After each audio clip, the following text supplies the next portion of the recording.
కురుక్షేత్ర రణరంగంలోని దృశ్యాలను వీక్షిస్తూ అంధుడైన ధృతరాష్ట్ర మహారాజు గారికి ఈ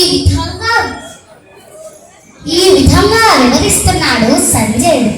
మహారాజా, వ్యూహంగా ఏర్పడిన పాండవ సైన్యాన్ని దుర్యోధనుడు చూసి వెంటనే తన గురువు గారైన ద్రోణాచార్యుని వద్దకు వెళ్ళి, ఆచార్య, పాండవ సైన్యం ఎంత గొప్ప వ్యూహంతో నిలబడి ఉందో చూడండి.